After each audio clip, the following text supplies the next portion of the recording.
एक बार की बात है, ऋषि वेदव्यास एक महान और विशाल महाकाव्य महाभारत की रचना करना चाहते थे। लेकिन उन्हें एक ऐसे लेखक की जरूरत थी जो इतनी तेजी से लिख सके कि वह उनके विचारों की गति को पकड़ सके। उन्होंने कई लोगों से पूछा, लेकिन कोई भी इस काम के लिए तैयार नहीं था। तब ऋषि वेदव्यास ने भगवान गणेश से मदद मांगी। वे जानते थे कि गणेश बुद्धि के देवता हैं और उनका लेखन बहुत तेज है। उन्होंने गणेश से कहा, हे गणपति, मैं एक महान महाकाव्य की रचना करना चाहता हूँ, लेकिन मुझे एक ऐसे लेखक की जरूरत है जो बिना रुके लिख सके। गणेश ने वेदव्यास की बात सुनी और कहा, ठीक है, मैं महाभारत लिखूंगा, लेकिन मेरी एक शर्त है। मेरी कलम तब तक नहीं रुकेगी जब तक आप बोलना बंद नहीं करेंगे।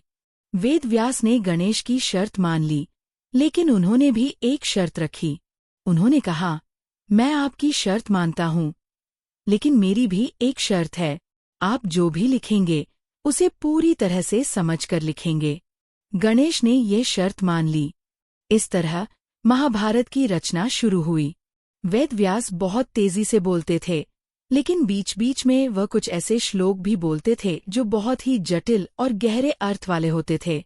जब गणेश उन श्लोकों के अर्थ को समझने लगते तो उन्हें थोड़ा समय लगता था। इस बीच वेदव्यास को थोड़ा आराम मिल जाता था और वे अगले श्लोक के बारे में सोच लेते थे। यह प्रक्रिया बिना रुके कई सालों तक चलती रही। गणेश अपनी कलम से लगातार लिखते रहे और वेदव्यास बिना रुके बोलते रहे। उन्होंने अपनी बुद्धि और धैर्य से महाभारत को पूरा किया।